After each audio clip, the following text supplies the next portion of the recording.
Peer is the best solution. সকলে পিয়ার বুঝেন বিদায় ইতিমধ্যেই 71 ভাগ মানুষ পিয়ারের পক্ষে রাখে। সংস্কারবিহীন নির্বাচন মানে হচ্ছে আওয়ামী লীগের আমলের নির্বাচন।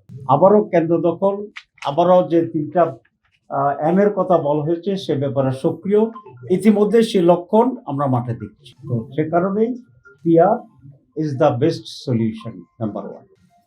নাম্বার 2, যারা বলছেন পিয়ার বুঝেন না, এই কথাটি বোধহয় সঠিক নয়। কারণ সকলে পিয়ার বুঝেন বিদায় ইতিমধ্যেই 71 ভাগ মানুষ পিয়ারের পক্ষে রাখিয়েছে। 2 নম্বর যেটা বলতে চাই সেটা হচ্ছে নির্বাচন হবে কি হবে না, আপনারা যাবেন কি যাবেন না, এরকম নানা প্রশ্ন তুলে এখানে একটা পরিবেশকে ঘোলাটে করে তুলছে। এখনকার প্রাইম প্রশ্ন নির্বাচনে আমরা যাব কি যাব না, এটা মৌলিক প্রশ্ন নয়। মৌলিক প্রশ্ন হচ্ছে সংস্কার মানছি কি মানছি না।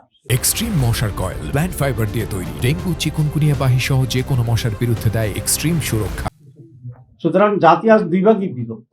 একটি মাইনরিটি সংস্কার না করেই নির্বাচনে চলে যেতে চায়।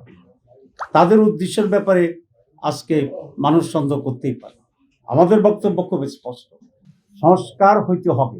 আর সংস্কারবিহীন নির্বাচন মানে হচ্ছে আওয়ামী লীগের আমলের নির্বাচন। সংস্কারবিহীন শাসন মানে সেই ফেসিবাদের শাসন। সংস্কারবিহীন বাংলাদেশ মানে আমাদের বিগত অন্ধকারে ঢুকে যাওয়ার সেই বাংলাদেশ। অথচ জুলাইয়ের চেতনা ছিল, স্পিরিট ছিল একটি ফেসিবাদ বিরোধী, গণতান্ত্রিক, সকল শ্রেণীর মানুষের অধিকার সম্পন্ন, সমৃদ্ধ এক নতুন বাংলাদেশ। সুতরাং সংস্কারবিহীন নির্বাচন এই নতুন বাংলাদেশের বিরুদ্ধে এবং একটি সঠিক নির্বাচনের বিরুদ্ধে একটি ষড়যন্ত্র। আমরা এই ষড়যন্ত্র রুখে দেব এবং সংস্কার বাস্তবায়ন হবে এবং বাস্তবায়িত সংস্কারের ভিত্তিতে নির্বাচন হবে ইনশাআল্লাহ।